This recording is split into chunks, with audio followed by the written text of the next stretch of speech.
What is missing middle housing? And in your view, why is it so relevant to San Diego's housing challenges? Well, that's a great question, Bailey. I think the easiest way to explain missing middle housing would be it's kind of the connection between single family dwelling units, like single family zoning, which everybody's familiar with, and then the larger apartment complexes, which are generally built in like mid rise or high rise construction. And missing middle kind of covers everything in between. So you could start by saying an ADU in the backyard is part of missing middle housing. And you could go all the way up to say like a, six townhome development on a small lot would also be missing middle development. It's important for a lot of reasons, but one of the most interesting ways that it's important that you don't have to rely on developers to help build out cities like San Diego. So, how does a city develop? I mean, if you think about it, it's either the municipality is going to create an initiative and then use taxpayers' money to build something like maybe an affordable housing complex or maybe like a municipal building. But generally, cities develop by developers realizing there's some sort of land value, and they believe that putting a structure there, they can then capitalize on that land value. So they may build a high rise, and they do the math and they say, if we invest this much money, people will rent it and we'll make this much money. It's generally the developers that are building cities. Developers will only act where there's an incentive, and that trickles down to the small homeowner. And with missing middle housing, as long as the regulations allow for it, a small homeowner can do the same math that the developer would do and say, hey, if I build ADU in my backyard, I can generate, and therefore it's a viable development option. And the homeowner will do it based on their own self interest.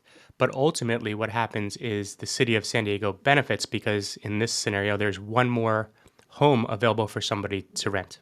So it's critical for lower and middle class populations to be able to obtain rental units or in some scenarios obtain ownership before filling the gap between single family homes and these much larger developments that are out of reach for most homeowners. Okay, very interesting. Where, in your opinion, would you say that the San Diego ADU bonus program comes into play here when we're talking about this missing middle housing concept? Adding more units, which basically boils down to adding density. So, density would be the term that you're generally going to hear. Adding density only be done legally. The code allows for you to do it. And the state of California has basically pushed this ADU agenda so that most municipalities, or basically all municipalities, have to do at least what this state requires. And to keep it simple, that's usually almost any residential lot can build one or two ADUs. The ADU bonus program is interesting because it allows you to push past that. And it's exclusive to the city of San Diego. So it's just specific to city of San Diego. And that will allow you to go past two ADUs. So you could use the ADU bonus program to develop bungalow courts like you see in North Park or South Park. Use the ADU bonus program to develop higher density townhomes around the outskirts of downtown. So rather than just limiting single family zones to like two units, maybe now you can fit four units or more. And same for multifamily zones too. And actually, it even works better in multifamily zoning. So you can develop a multifamily zone with maybe 12 units.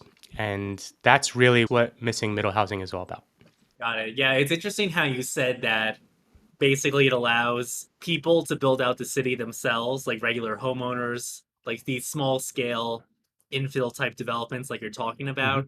It's almost like the development of the city is being crowdsourced to the general public. So in that sense, how would you say that small scale developers and homeowners themselves could take advantage of the ADU bonus program if they're actually interested in building out, say they have the lot for it and they're interested in building out several units on that lot?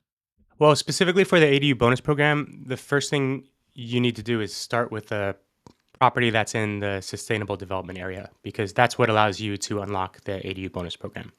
If you're not in the sustainable development area, you can still use the ADU bonus program, but you're really limited only to two additional units. And I guess the important thing to mention about the ADU bonus program is half of the ADUs using the program have to be rented at affordable rates. So 50% of those ADUs are going to people who qualify for San Diego Housing Commission's affordable housing programs. So if you were to use the ADU bonus program in La Jolla, you're providing affordable housing in La Jolla. If you use the ADU bonus program in Southeast San Diego, you're providing affordable housing in Southeast San Diego. Both neighborhoods need affordable housing. So ultimately, it's a positive program. How can the homeowner use the program to their advantage? Well, I would say if you have enough lot, it can be challenging to use the ADU bonus program if you have a small lot. Like my home is on a 25-foot wide by 140-foot lot. This is a pretty standard size lot, but a lot of people have 50 feet by 140, and that's a standard lot as well. On the 25 by foot lot, which is 3,500 square feet of lot area, you could use the ADU bonus program to maybe build something like 6 total units. If you were to do that on a multifamily zone lot, you would basically build 2 dwelling units, right ADUs that don't require the program, and then the last 2 ADUs would be the ADU bonus program. So you'd have 6 units and 1 would be rented at affordable rates. Challenge with designing this on a small lot is how do you get parking on that lot? And on a 25-foot wide lot, if you have alley access, the maximum parking you're going to be able to get is 3 parking spaces, 6 units, which is not ideal. So that's where it becomes a little bit of a challenge. The other challenge that homeowners will come across when trying to use the AD bonus program, if their lot is not large enough, is how do you provide exterior space? So the program doesn't require exterior space, but at 1070 architecture, the things that we think are ideals are off-street parking and private exterior space or shared exterior space. Shared exterior space is actually very challenging to develop because if you do it wrong, it can be a very difficult space for multiple people that live next to each other to enjoy collaboratively. But I would say, just to get back to the root of your question, how a homeowner can use it. If the homeowner has a large enough lot, it's in the sustainable development area, and they want to develop more density than the base zone allows. We're going to be bouncing around a bit here because this is a very 101 introduction type of a conversation to this missing middle housing concept. Why don't you share your screen though? I know you prepared some documents about just kind of illustrating some of the different typologies, if you will, that we're discussing here. The other day I was walking literally right down my street, and this was after we had already been talking about this for a while, and I was looking around. Like, I live in an apartment complex. There's literally like single family homes right across the street, and then there's like multiple like duplexes, triplexes, other apartment complexes. There's like 2 churches on like 2 blocks next to me, and then like bars, restaurants, coffee shops, that sort of thing. So just walking down my street, I was able to see the missing middle housing concept in action, and I think like, I mean, at least if you're the younger generation, I'd say, like, you're in a lifestyle where you're, probably, I guess before you have kids and move to the suburbs, perhaps, if you want to have the more urban lifestyle, I think the missing middle housing concept works perfectly with that. Yeah. And I think this will come up later in the conversation, but where the boundary of the suburb really important to understanding where missing middle housing makes sense and where it doesn't. Because in the suburb, generally you don't want as much density. And downtown, typically the zoning doesn't allow for this low density, or it doesn't financially make sense to have this limited density. So it's the space between the downtown neighborhoods, that real urban neighborhoods, and the suburbs where this is making sense, like that fringe zone. Okay, well, that makes sense because I'm literally in the one neighborhood north of downtown Denver. But I would say for like San Diego purposes, it's fairly comparable to probably North Park or something like that. So, but you're right. Now that I think about the downtown areas, this would not make sense. But I think if you want to live in a city, but still want to have very livable aspects, like not like a New York City style living situation where you have like a 300 square foot apartment that costs like $4,000 a Mhm. month, and you have like this no natural light or anything, and it's super busy. I feel like this is the model for like a very livable, just fun city to be in. Yeah, I'd say it's the model, and it actually may be the only option aside from just not building anything. But here I've identified 12 different types of missing middle housing. And I think some of these slides may help explain exactly what this is and why it makes sense for some people. Within the 12 different options, not each of these options will work for every lot or every person, but some of these probably will, depending on what the goals of the homeowner is. And ultimately, like the homeowner is the developer in these scenarios. There are situations where a developer will buy a lot and then the developer is the developer. But a lot of these scenarios, the homeowner is the developer. And I feel like that's one of the things that makes it really interesting. These lots only get developed this way if it's in the homeowner's best interest to develop them this way. Same as a larger lot only gets developed if it's in the developer's best interest to develop that lot. But let me kind of break down some of these diagrams here. Right here, you see 12 different lots, and the pink units are new units that have been added to a single family home. And on the right side, you can see there's some turquoise units here, and those are commercial spaces. Mixed use development is a great option, but most residential zoning does not allow commercial use. So these lots over here, you can only develop it like that in certain scenarios. Let's start from the beginning here. So let's say you have an existing single family home. That's the white home right here. So you got an existing single family home. It could be a single family zone, it could be multifamily zone. The in this scenario, lot is located between the dense downtown neighborhood and the suburbs. You want to add more units in that fringe zone that we mentioned because this prevents urban sprawl. The other thing this does is the home is already purchased, the lot is already owned, so there's a mortgage on it. So it actually takes down some of that barrier to entry, which is purchasing another lot, which is very expensive in San Diego and would be cost prohibitive. So, probably the easiest thing, or one of the most simple developments you can do if you own a single family home, is you can develop this into a multi generational home. In this example, that would include an addition to the existing home, which you see here. So, we didn't add an extra unit, it's just an addition, but the addition is designed in a way where two generations of the same family can live here comfortably with some shared space, but also enough privacy where everybody's happy. So in this situation, maybe this back unit here is like a master bedroom suite that functions as its own studio. So maybe there's a kitchenette. So this would allow like an aging parent or aging parents, or maybe if you think of the generation below, maybe a child that's going away to college but needs a spot to live, and housing is very expensive. So you build an addition here, which is reasonably low cost in terms of regulatory fees, generally not as impactful to the neighborhood as if you were to build a mid-rise here. So it's fairly low cost. It maintains the scale of the neighborhood. And now you have a situation where a family owns one lot and one home, but now two families can live there.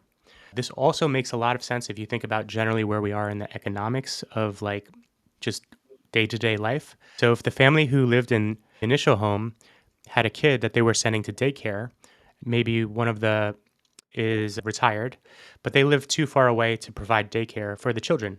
So if you can build this, now all of a sudden you can have a better family bond because the grandmother can be providing daycare. It also reduces daycare cost for the homeowners. That's just one example, but there's a lot of circumstances where something like this makes sense for people. Now, the one thing I will say about this option is it's probably a little bit in the gray area of whether this would become a legal rental in the future. I suppose there's nothing that prevents you from renting out a room in your home. So, from that perspective, you could legally rent it, I guess. But I just wanted to throw that out there. Now, another simple option would be to take a garage and convert the garage into an ADU. The reason this is low cost is because you're not really building any new walls or new roof. Like the envelope is already here. In a lot of scenarios, you don't have to repair the foundation. Maybe this is just a little bit of plumbing work to add a bathroom and a kitchenette. And as long as you still have space to park, you used to be able to park in the garage. Now you just park in the driveway. On this particular property, I'm also showing alley access, so there's additional parking there. So maybe now the homeowners park off the alley and the ADU tenant, who's now in this scenario, maybe not part of the family, park here in the driveway and then access the ADU independently. You could set these types of projects up where even though you have twice the density that you used to have, everybody maintains privacy. So possibly this entire backyard is used by the homeowner and the garage maybe gets a little bit of space out here. Outdoor space comparable in size to the size of the unit. This could also work with a family member, so this could also be a multi-generational home. There's a lot of overlap between these categories, but this is really a simple way to double the density of any lot. In this scenario, I'm calling this house hacking. You take an existing single family home, make it into multiple units. So in this scenario here, the garage is converted into a unit, and then the rear of the house is also converted into a unit. So now you've taken a single family home and made it into a triplex. And the thing I want to point out about all of these options right here is we are showing off-street parking. That may not always be as easy to do as what I'm showing here, but neither of these options have added any square footage to the house. So the neighborhood doesn't get impacted by added density. Change the character of the neighborhood at all. It doesn't change the scale of the neighborhood at all. It just allows more people to live in the same neighborhood. So that one I'm calling house hacking. Next one here would be an attached ADU unit. So this is a way to take a single family home, make it into a duplex. And in this situation, you're actually adding more square footage here. And it's attached. So generally, the scale of the neighborhood is maintained, the character of the neighborhood is maintained. If you were walking along the sidewalk over here, you wouldn't even notice this ADU exists. You can still maintain the garage if that's important. I know some homeowners really like to park their car in a garage. In this situation, the homeowner could use the garage, they could use the driveway, they could approach from the front. Maybe two of these parking spaces are used by the ADU, and the ADU approaches from the back, the homeowner approaches from the front. We still have some off-street parking for the guests, and also you have some on-street parking over here for guests of the primary dwelling unit. Fairly simple way to add double the density that you used to have without impacting the neighborhood too much. This one gets a little bit more complicated. As we go through these options, you're going to see they get a little bit more complicated in terms of the regulatory needs. So this one requires an ADU permit, which is going to be a combination building permit in City of San Diego. I mean, there's really starting at about $10,000 to $15,000 worth of fees. You may not have incurred those same fees on some of the more simple options. Now, this is an option that I love. I think this is a really good sweet spot. If you own a property, a detached ADU is a great option because you can get some rental income.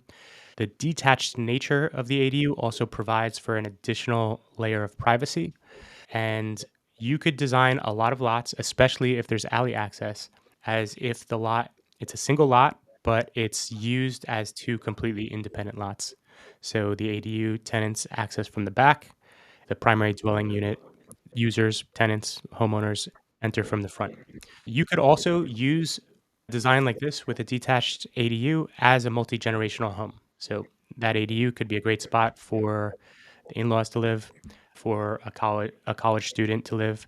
You could also design this ADU at 1,200 square feet, which means you could basically have been living in this front dwelling unit, realize that you'd rather live in a new home, build a 1,200 square foot ADU in the back with as much alley access parking as you want and backyard space, then move into the ADU and then rent the older dwelling unit out to some tenants or to your family if it's the multi-generational example. So this is a great example right here. Hmm. What do you think so far, Bailey? I think actually the more complex and the more you build on the lot, Mhm. the more interesting I think all these examples get. I've also been thinking about how we recently did the one episode, I'll link it here, where we looked at like, first time home buying scenarios for people in San Diego specifically. So I don't know. We have different viewpoints on I think like how interested both of us would be in the development of like these properties on the lots. But I was thinking later on how if you already own a lot with the land to develop on in this case, and maybe you bought the home 10, 15, 20 years ago. I feel like at this point, with the way that the housing prices have like skyrocketed essentially, even in the last like 5 years, not to mention all that other time, I feel like you're almost in a way kind of sitting on like an untapped like gold mine, if you will, to where it would be very profitable to build on the land. It's probably like it might be like your best investment decision, all things considered. So those are my high level thoughts. But I was just curious right here, like what would you say real quick are the pros and cons of the attached ADU versus the detached ADU? Yeah, that's a good question. I mean, in most situations, I would opt for the detached ADU. The attached ADU is probably going to be a little bit more spatially efficient if you have a tight lot. So you can see here how much bigger the backyard space is with the attached ADU, then how that space starts to become a little bit more segmented when you detach the ADU. So it's kind of lot specific. Then there's one other challenge here is if you do the attached ADU, it works fine when you're just doing one ADU, but you can't attach two ADUs because it gets into like some more intricate code at that point, and you have to develop based on the California building code rather than California residential code. So it kind of ticks your project up a couple levels of complexity. So in the next example, where we were to propose a duplex ADU, I would recommend my clients to make sure this is detached so that you avoid additional complications. Yeah. And actually, the thing that you mentioned is I think it's important to talk about this. So if you own the lot, you have free land. If you're a new developer and you're trying to do something, you're trying to buy this land and it's very expensive right now. So the homeowners have the free land, and that's kind of the first edge you need. You need a bunch of kind of advantages to do a project like this, and owning the land outright or having a mortgage on the land is kind of key. I recently heard these architects talking on this podcast. They were talking about these types of lots where the city now allows you to do like two ADUs. So you have single dwelling unit, two ADUs. And they were talking about how the NIMBYs are complaining about this density. But then they gave the example of, well, if there's a lot of developers that will buy land and then have the land rezoned, which is a long, expensive, and argumentative process with the municipality. And the developers will go through this long and expensive process to rezone the land, then increases the value of the land so that they can do a development. And what you have here with the state of California allowing, in this scenario, two ADUs on single-family zone lots or two ADUs on multifamily zone lots, state has informally upzoned all of these lots and added that value for the homeowner. So it's actually kind of win-win because even if you're against the development of ADUs, your lot is more valuable because of the ability to build those ADUs. So the state has basically come around and given everybody more value. Now, it's a whole another conversation, but you could say that maybe that has to do a little bit with the increase in property costs out here in California and San Diego in particular. It would be hard to argue that the state didn't add more value by allowing ADU development. Okay, so this is the next one. This is the sixth of 12, and this would be an ADU duplex. And at this point, we're generally not using the ADU bonus program yet. Although if you were to do this in a single family zone, then I guess you would have to use the ADU bonus program, and then one of these would be affordable. But if you're in a multifamily zone, there's a chance you may be able to do this without using the ADU bonus program. And when you put two ADUs in one structure, it creates an efficiency that reduces costs. So on a square foot basis, this option is going to be less expensive than this option because basically the same amount of site infrastructure and utilities is required. One is just going to be more cost effective if your zoning allows for it. And of course, now you have two more families living here rather than just one. Now, I guess the next option would really start to leverage the ADU bonus program, and that would be if you were permitted to build two ADU duplexes. Once you're going to start using the ADU bonus program, it becomes you start to think about how you can best use the lot and what the size of the lot allows, how you can still maintain parking, and how you can still maintain enjoyable exterior spaces that people can use and not feel like it's kind of an indefensible space that's not appealing. So this is a two ADU option. This one here is basically a three ADU option, but it's designed as townhomes. So you'd have the first and second floor are the same unit. So one floor over the next. And there's certain advantages to doing this. You don't have one tenant over another tenant, which always creates some noise issues. On the size of the lot, maybe you could do three of these, maybe you can do five of these or six of these. Also, if you were ever able to determine that the development would be better if you demolish the existing single family home, then you could develop a series of these. So that's a townhome design. Also, some new legislation that could potentially allow you to sell these individually. And while that would be huge for a developer or a homeowner that needed to make some extra money, it's also huge for the first-time home buyer who could purchase one of these at less than the cost of buying a single-family home. Okay, so that's the townhome design. The next one would be a bungalow court. And to do something like this, you're generally going to need more space on the lot. So I've now removed the existing single-family home. So in this circumstance, we have 8 units, one of which would have to be a single-family dwelling unit, or sometimes 2 of these would have to be single-family dwelling units. And different lot sizes would allow for different layouts here. The ideal in the bungalow court, which are kind of iconic in North Park and South Park neighborhoods, is that you have exterior space. So if we had a bigger lot, we can design this with more of a courtyard space, which would be really ideal. When the lots get tight, maybe we're going to designate the front yard. And if you have alley access, this is the most economic and efficient way to park. So you're going to end up putting your parking across the back. In this particular scenario, we can get 6 parking spaces in the back because the example has a 50-foot wide lot. And then you see we're going to have to use some street parking here. Typical bungalow will have a duplex in the back, sometimes a 2-story duplex. And if you just walk around North Park, you're going to see tons of them.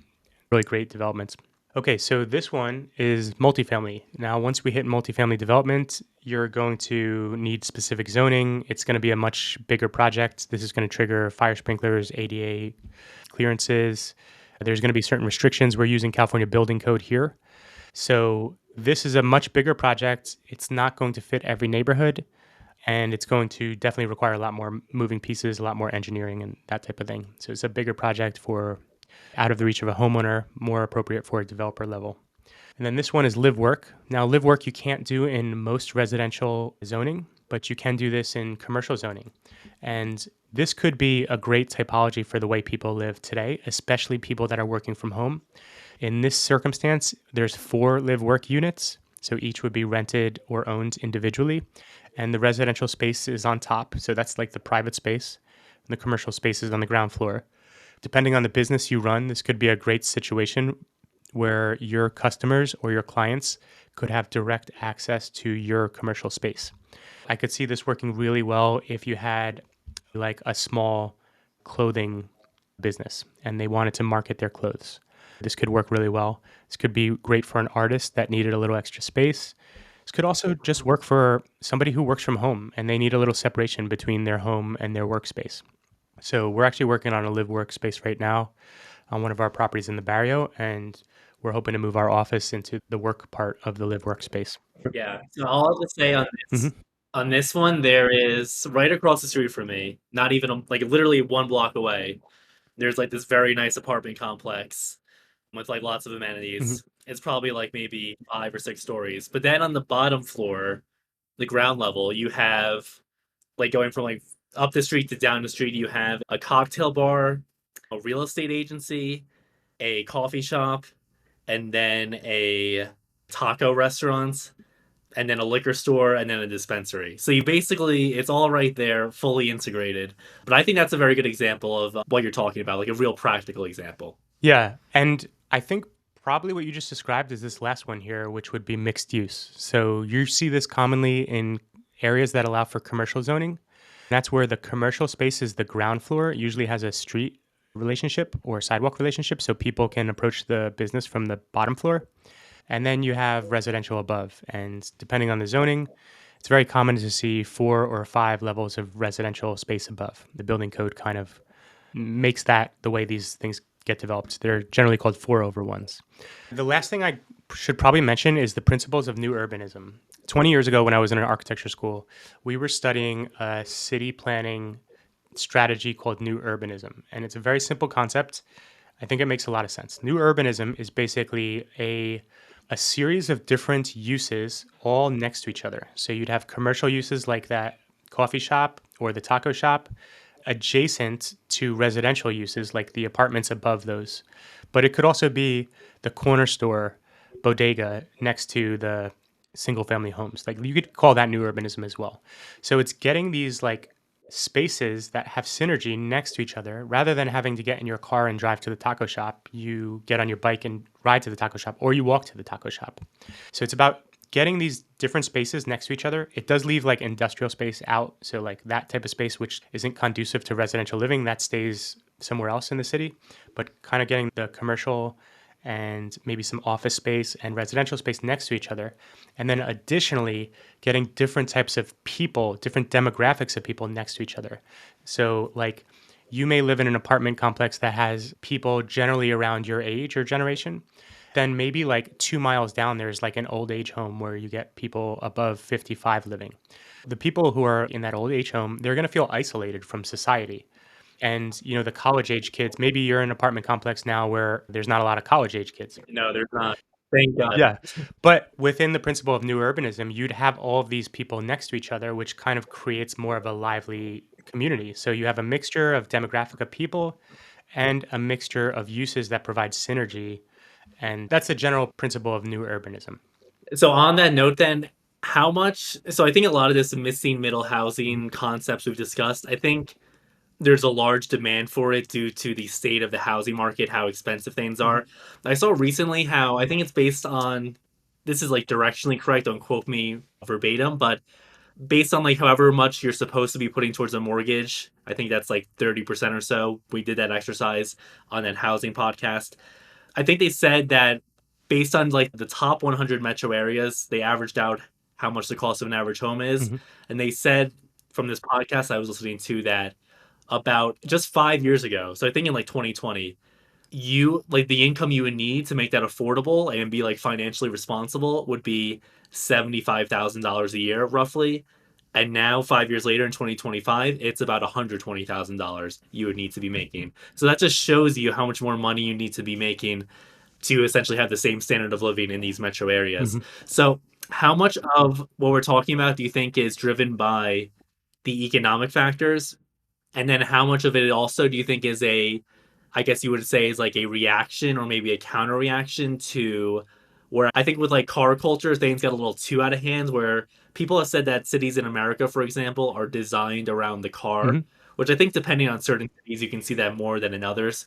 Whereas, for example, if you go to Europe, it seems like the cities are clearly more designed around like people and walking, which is I think the missing middle housing concept connects the two, because by building more dense neighborhoods, that's going to inevitably lead to like more walkable, bikeable neighborhoods as well. Mhm. So, how do you see the interplay between not just the economic factors that are driving this trend, but also the reaction? I think because I think most people realize now that it's a bad idea to have like a massive highway in the middle of a city, for example.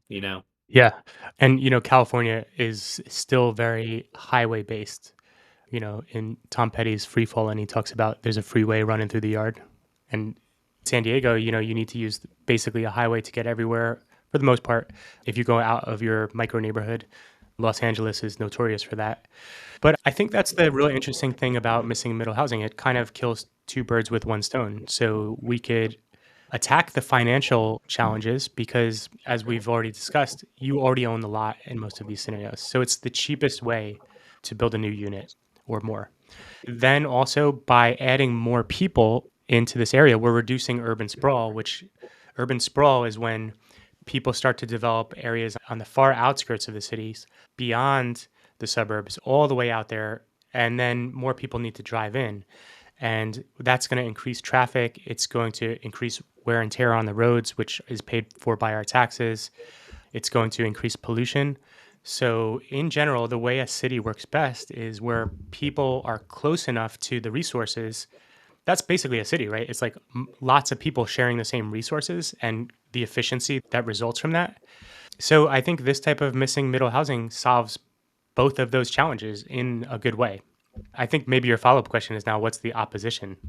Before we get to the opposition, I would say, what is, do you think, are the primary regulatory battles that are kind of like making it harder to develop this? Is it just the single use zoning, or does it go deeper than that? Well, I think there's a ton of challenges just getting permits in San Diego in particular. I mean, I don't think there's any reason it should take 8 months to get a permit for a 500 square foot unit. I had like a long conversation with the building department about some of the regulation yesterday. I feel like in general, people in the building department are kind of like indoctrinated this level of regulation. And we were talking about this new requirement that the building department needs for this EMRA, which is an encroachment maintenance removal agreement. It's a document that the city of San Diego is making people sign when they get a permit.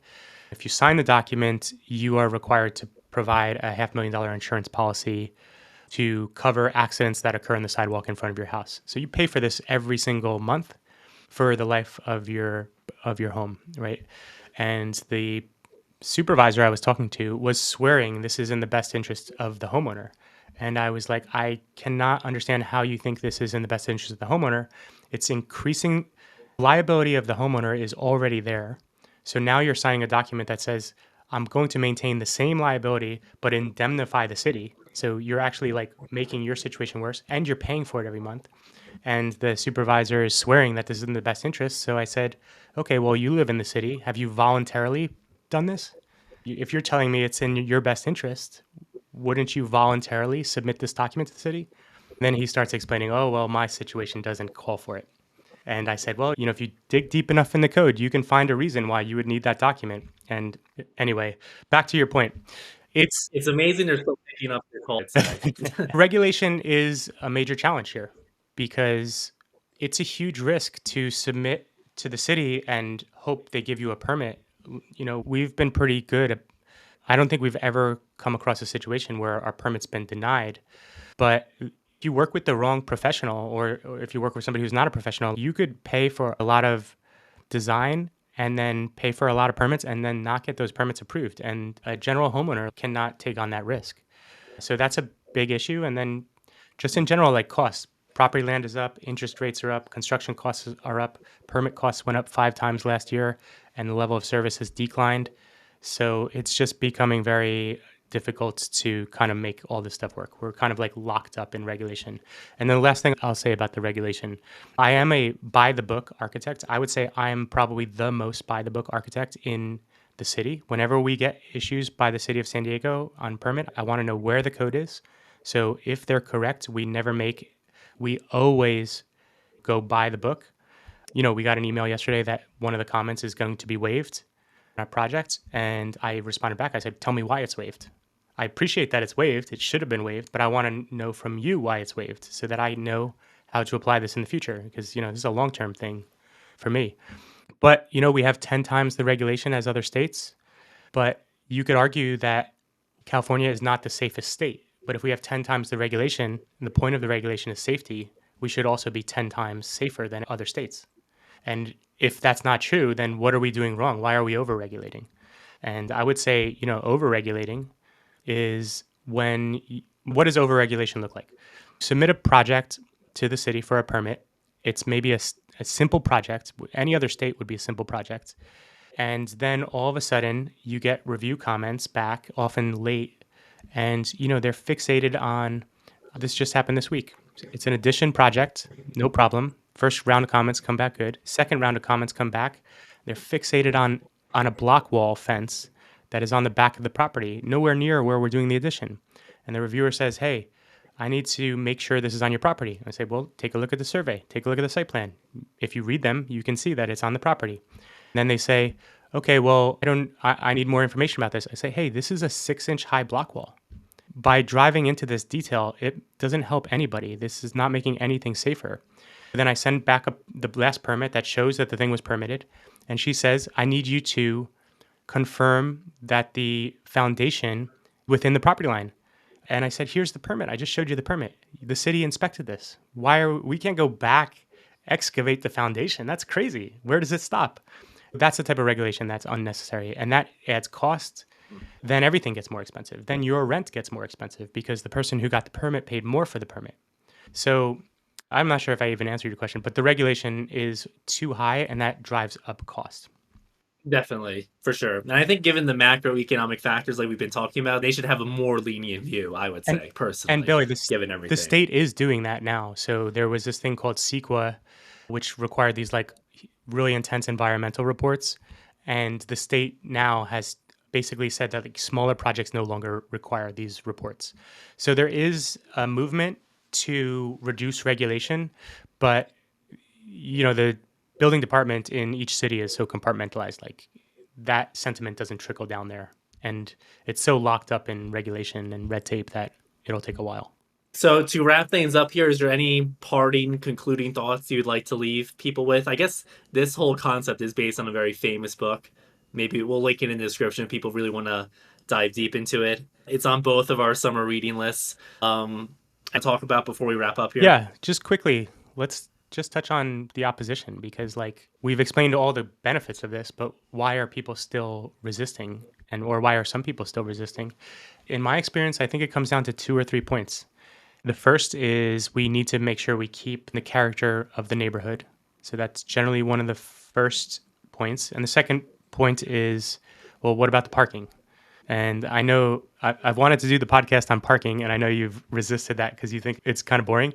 But I think the parking situation is actually more interesting. As an architect, we should be striving to make developments that provide off street parking. But there is a limit to where it does not make financial sense to provide street parking. So in the examples that I showed you, we have all the off street parking off the alley. This is the most efficient, lowest cost way to do it. As you get a bigger development, parking tends to spiral underground, and then you have an underground parking structure. That is incredibly cost prohibitive to do. Studies have been done. The amount you pay per parking space on those underground structures can be like $50,000 to $100,000 per parking space. So you're better off providing an entire another unit than one more parking space. And another way to look at this is a parking space is about 200 square feet and a bedroom is about 150 square feet.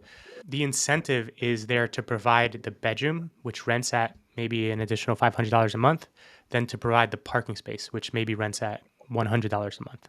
So if we could shift the incentives to make the developers provide more parking because it benefits them, that would be a step in the right direction. Now, back to character of neighborhood and scale. This is a much more complicated argument. And most of the time, the NIMBYs that you're arguing with do not have understanding of city planning. When you look at a city, you have the downtown area, which is like the nucleus of the city. That's the most dense area. That's where all the action should be happening. Then you have kind of the outskirts where this missing middle housing makes the most sense. Then you have the suburbs, and then you have the rural area. Now, if you have a viable city where people want to live, a city that's improving, then the city is going to be growing. But if you subscribe to NIMBY beliefs, it seems like they really want a stagnant city. So then ultimately, what the conversation boils down to is, well, where does suburbia start? And where does the urban fabric of downtown start? Like a lot of complaints have been, well, North Park, a bunch of density being added in North Park. Well, I would add that's where you want the density. I think a NIMBY would say, well, no, we need to maintain the character of North Park. And I would say, well, that's still part of the fabric of the greater urban neighborhood. So I think the argument kind of boils down to how big is the city? But if you show me a city that has stagnated in history, I mean, those are the cities that fell. So it's a complicated discussion. I think there is a way we can add density in a responsible way. And that's one of the things that we try to do with our projects is we're trying to provide off-street parking, we're providing outdoor space, and we're also trying to, generally keep the character of the neighborhood, even though sometimes the scale of the neighborhood increases a little bit. At a high level, I would say the NIMBYs have a solid argument when we're talking about the suburbs because, obviously, like the 50-year-old parents with like older children want a nice, calm neighborhood. They don't want like, crazy nightlife across the street from them. I think that's very understandable. But I think in, the areas we're talking about, like North Park, for example, that's already like a pretty, we could say like a pop-in neighborhood. There's a lot going on Mhm. there. So I don't really feel like it makes sense in that Yeah. case But to limit the development so there. then the argument comes down, well, where is the edge, where we want density and where is the area we Yeah, don't want density? And that's a whole nother conversation.